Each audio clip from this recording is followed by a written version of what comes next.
ስትፈልገው ስትጠብቀው የነበረው ነገር ልነግርህ ነው። በላት ነው ወንበር ላይ ነው ያለሁት። በፍጹም አንተን አላምንም። በዚህ አንድ ደቂቃ ውስጥ የማትመጣ ከሆነ ትቼ ነው የምሄደው።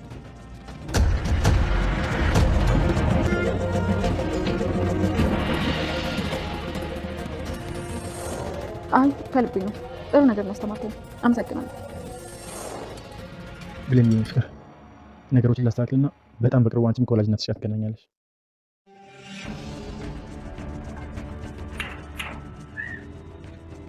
አቤት ምን ፈለክ? ስለ እናትህ ልነግርህ ነው የመጣሁት። ቆይ አንተ አይሰለችም? በእናትህ እያሰበብክ ወንጀል ስታሰራኝ መኖር አይታክትም? እንደውም አንድ ነገር ልንገርህ፣ ስለ እናቴ ምንም የምታውቀው ነገር የለም። አውቃ ሆን ብለን ለማጥመር የተጠቀምኩት ከልቤ ነው ልነግርህ የመጣሁት። ውሸታም ምንም አታውቅም። አንተ ማድረግ የማትችለው ነገር እኔ ለማስደረግ ነው። ከዚህ በኋላ ደግሞ በእናትህ እያሰበብክ ምንም ወንጀል ልታሰራኝ ገነት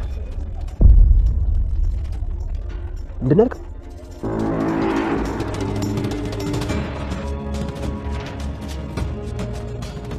ገነት ወላጅ እናት ናት።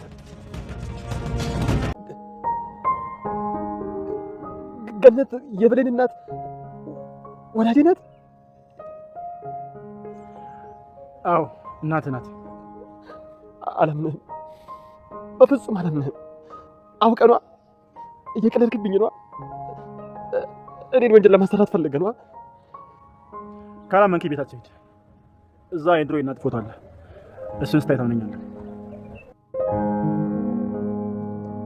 ይኸውልህ ይሄን ነገር ለማንም እንዳትናገር። በስህተት በኃይሉ እናትና ልጅ መሆናችሁን ካወቀ ሁለታችሁን የሚገላችሁ እና ደግሞ እውነቱን እንዳረጋገጥ ትደውልልኝ እንዳትረሳ። በጣም ነው ናፈቅሽ። ይሄን ያህል ቅርብ ለቅርብ ሆነን መነፋፈቅ ነበረብን። ምንድን ነው የጋረደኝ ግን? የኔ እናት ስንት ዓመት የጠፋሁብሽ ልጅሽ እኮ ነኝ። ምን ዳግም ምንድን ነው ያልከው? የኔ እናትህ ናት? አሪዬ እንዴት ነሽ? ቆየሁ አይደል?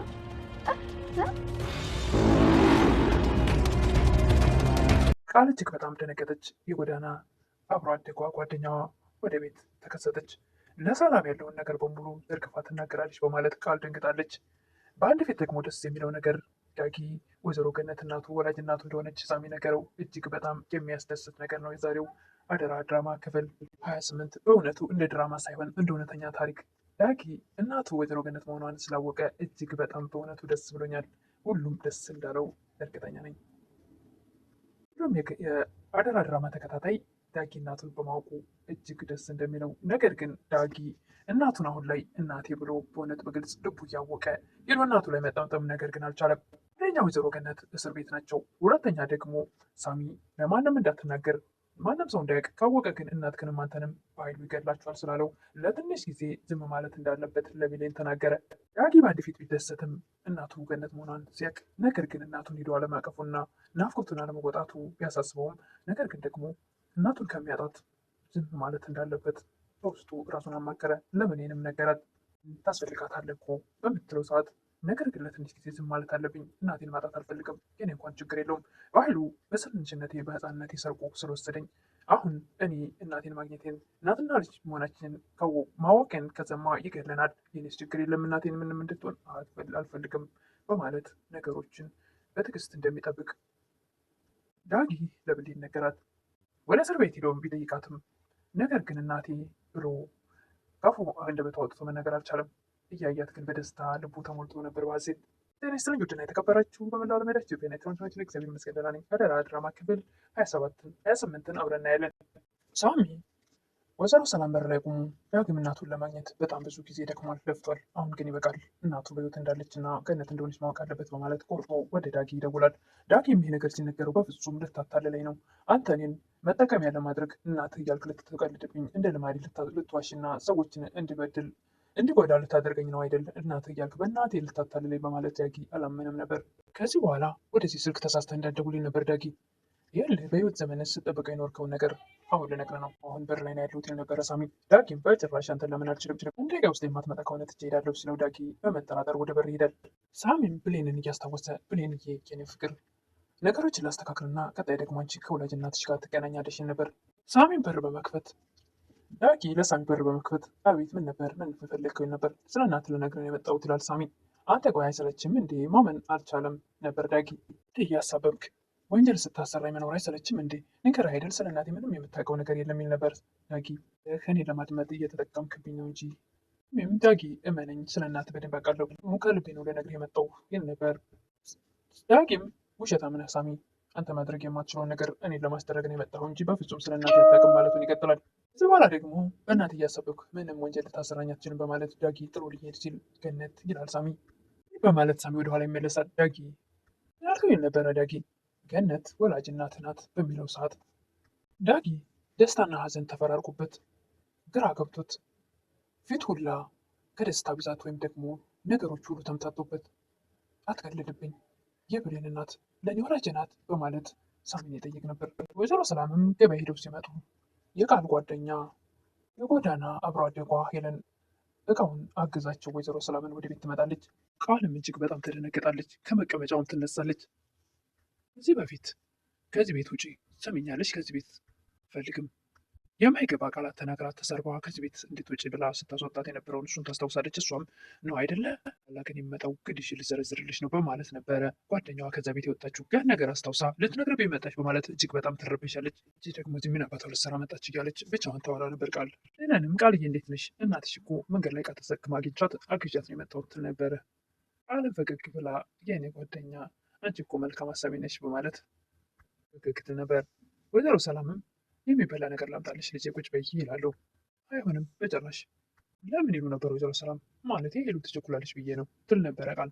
ልጅ ትቸኩያለሽ እንዴ ይሉ ነበር ወይዘሮ ሰላም።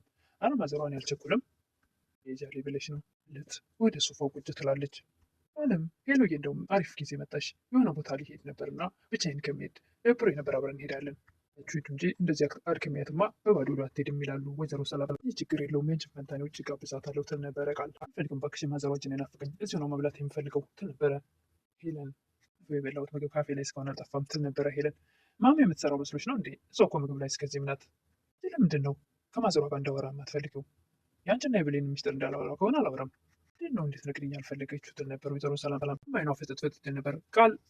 እየቀለደች እኮ ነው ማም ቀልደኛ ናት። የተነጋገሩ ያለ ብሌን ትመጣለች። እንዴት ነሽ የቃል ጓደኛ ትላለች። እንዴት ነሽ ሰላም ነው ብሌን ትላለች ይለን። ሰላምም የሚበላም ጭላቸው እስኪ ቃልም ብሌንን ወደውን ትለክፋታለች። አንቺ ደግሞ መንገድ ለመንገድ ከጎረምሳች ጋር ከምትስገረገሪ አርፈሽ ስራሽን አሰሪም እንዴት ትል ነበር። ሰላም ቃልዬ እንደሱ አይባልም ብሌን እኮ እናቷ ነጋ ነበረች ይሉ ነበር። እና ምልሽ ማም ከዳጊ ጋር ተቃቅፋ ስትላፋ ነበር መንገድ ላይ ልጅቷን መላክ ታደርጊያታለች እንጂ እሷ በእናቷ ሀሳባ ስራ ላለመስራት ከወንድ ጋር ስትንዘላዘልሽ ነበር ትላለች ቃል። ሰላምም እውነት ነው ብሌን እናትሽ ለአንቺ ብላን ሁሉ መከራ እያየች ታደርጊያለሽ እንዴ ትል ነበር ወይዘሮ ሰላም። እትዬ ላስረዳሁት ትል ነበረ ብሌን። ረድኝ ምንም አይነት የምታስረጅ ነገር የለም የታዘሽውን ስራ ብቻ ስር ይሆን ይሉ ነበር ወይዘሮ ሰላም። ብሌንም ወደ ኪችን ሄዳ ቆይ ግን ምን በድያት ነው ሁሉ እኔ ለመዋረድ የምትጥረው? ለእናቴ ስለ ሁሉን ነገር ታክሻለሁ። ከዚህ በኋላ ግን በፍጹም እንደፈለገች ልታደርግ አልፈቅድላትም ትል ነበረ። ሚስጥሯን ስለምታውቅና ቃል የወይዘሮ ሰላም ልጅ እንዳልሆነች ስለምታውቅ ያንን ለመናገር የወሰነች ይመስላል። ይህም እንባ እያነቀው ገነት የብሌን እናት ወላጅ ናት ይል ነበር። አዎ ወላጅ ናት ይል ነበር ሳሚ። እኔ አላምንም እያለ እንባው የተናነቀው ነበር። ራሽ አላምንም የሚል ነበረ ዳጊ እንባ እየተናነቀው ፊት ሁላ ተቀያይሮ። ካላመንከኝ ቤታቸው ሂድና የድሮ ፎቷቸው አለ እሱን ስታይ ታምናለህ። ነገር ግን ይህን ነገር ለማንም እንዳትናገር። በኃይሉ በስህተት ለአንድ ሰው ከተናገርክ እናትና ልጅ ሁለታችሁን መሆናችሁን ካወቀ ሁለታችሁንም ያጠፋችኋል፣ ይገላችኋል። ስለዚህ ለማንም እንዳትናገር በማለት ሳሚ እናትህን እውነቱን መሆኗን ካወቅ እንዳረጋገጥክ ደውልልኝ በማለት ማስጠንቀቂያ ሰጥቶት ይሄዳል። የቃል ጓደኛም ሄለን ለማንም የማይነገር ሚስጥርሽን አሳልፈሽ ሰጠሽኝ፣ እሱም ሳያንስሽ አመናጭሽ ከዚህ ቤት አባረርሽኝ፣ አያታለሽ እንዴት እንደማስከፍልሽ እያለች ቤቱን ጣሪያ ግድግዳውን ዞር ዞር እያለች ታይ ነበር። ወይዘሮ ሰላምን ለብቻሽ ላናግርሽ በማለት ወደ እጁ እዛ በመውጣት ስለ ሄለን የማታውቂው ነገር አለ። ሄለን ማለት በጣም መጥፎ ሰው ናት፣ በዛ ላይ ደግሞ ሌባ ናት። አልነበረብሽም። እናቷን ሁሉ ትሰርቃለች እንኳን አንቺን። ቃል ያሰበችው ሄለን ሚስጥሯን ከመናገሯ በፊት መጥፎ ናት ብላ ከዛ ቤት ለማባረር ነው። ሰላም ምን የሴት ሌባ ይላሉ፣ እንዲሁም ሀገር ያስመረረች ሌባ ነች ትላለች ቃል። ታገስ አልችልም እጅ ላስወጣት ሲሉ ወይዘሮ ሰላም ለዛሬ እኔ ላስወጣት፣ ሌላ ቀን ግን ብትመጣ እዚህ ቤት እንዳታስገቢያት ትል ነበረ ቃል። ምንም ነገር ብትነግርሽ እንዳታምኛት፣ በተለይ ስለኔ ውሸታም ናት። ምንም እስኪመጡ ድረስ ቲቪ ማየት አለብኝ ብላ ሪሞት ስትፈልግ እነሱ ይገባሉ። ወይዘሮ ሰላም የተባላት ነገር በአይኗ አየች። እቃ የምትጎረጎር ነው የመሰላት፣ ልትሰርቅ ነው የመሰላት። ነገር ግን ሄለን ሪሞት ነበር የምትፈልገው። ሰላም ግን አላመነችም። ወይዘሮ ሰላምም አንቺ ምን እያደረግሽ ነው እላት ነበር። ናዝሯ ምን ሆነች ነው? የቤሊ ከፍተ ሪሞት እየፈለግኩ ነበር ነው አይደል? አመልሽ አይለቅሽ ማለት ነው ትል ነበረ ቃል ሄለንም ማለት ትል ነበር። ሪሞቱ ፊት ለፊትሽ ያለው ትል ነበር። ሄለን ሪሞቱን አላየችውም ነበር። ሄለን ያልተረዳችው ነገር ወይዘሮ ሰላም ግን ቃል ስለሞላቻት እውነትም ሌባ ነው የመሰለቻት። ሄደል ምን ብዬሽ ነበር ትላት ነበር ለወይዘሮ ሰላም። ዳኒም ወዲያውኑ ብሌንን እየጎተተ እናቱ ቤት ይዛው እንድትሄድ ነበር የጠይቃት። እሷ ግን ኧረ እባክህ እያለች በፍጹም አሁን አልወስድም ትል ነበር። እናቱ ቤት ሄዶም የድሮ ፎቶዋን እንድትሰጠው ብሌን ይጠይቃል። ብሌን ስትሰጠውም ፎቶዋን እያገላበጠ ይህን ሁሉ ዘመን ስናፍቅሽ እና ስጠብቅሽ የኖርኩት እናቴ ለካ አይኔ ስር ሆነች ነው አያለመታወቅ እያለ ያለቅስ ነበር። የቃል ጓደኛ ሄለንም ለእናትሽ አሳምኛትና እኔ እዛ ቤት መኖር አለብኝ ያለበለዚያ እዛ ሚስጥርሽ እናገራለሁ በማለት ይህንም አልችልም ልጅ ነኝ ብለሽ እስካሳመንሻት ይህን ማሳመን ያቅትሻለች። በስተ መጨረሻም ሄለን እቃዋን ጠቅልላ ወደ ወይዘሮ ሰላም ቤት መጣ። በር ተንኳኳለች። ቃልም እጅግ ደንግጣለች። አይኗን ፈቷል። እንግዲህ ምን ይፈጠራል እሱን ለቀጣይ የምናይ ይሆናል። ዛሬ ግን ይህን ይመስል ነበር። ሄለን ለወይዘሮ ሰላም ያለውን ነገር ትናገራለች ወይስ ደግሞ እዛ ቤት ስለኖረች ብላ ብቻ ትተው ይሆን? ቀስ በቀስ እውነቱ ሲገባት ልትናገር ትችላለች። የብሌን ስቃይ ብሌንን ቃል ልጅ ሳትሆን ልጅ መስላ እዛ ቤት እንደምታዋርዳትና እንደምታንቋሽቻት ሲገባትና ስትረዳ አንድ ቀን ታፈርጠዋለች ብያ በእርግጥም የቃል ጓደኛ ባትናገርም ሳሚ ቀጣዩ የእሷ እንደሆነ እናቷ ጋር እንደሚያገናኛት ነገሮችን ካስተካከለ በኋላ ቃል ገብቷል ለራሱ። ዳጊ ወይዘሮ ገነት እናቱ እንደሆነች ስላወቀ እጅግ በጣም ስለተደሰተ አሁንም ደግሞ ቀጣይ ብሌን ወይዘሮ ሰላም እናቷ መሆኗን አውቃ በልቧ እንድትደሰት ተስፋ እናደርጋለን። ቢያንስ ለጊዜው ነገሮች ቢሸፋፈኑም ነገር ግን በልቧ እናቷ መሆኗን ስታውቅ ሀሴት ማድረጉ ራሱ ትልቅ ነገር ነውና ሳሚ ቃል እንደገባ ሁሉ ለዳጊ እንደነገረው ለብሌንም እንደሚነግራት በእርግጠኝነት ቃል ገብቷል ለራሱ። ለዛሬ ይዤ የቀረብኩት አደራ ድራማ ክፍል 28 ይህን ይመስል ነበር። በቀጣይ እስክንገናኝ መልካም ቆይታ እያልኩኝ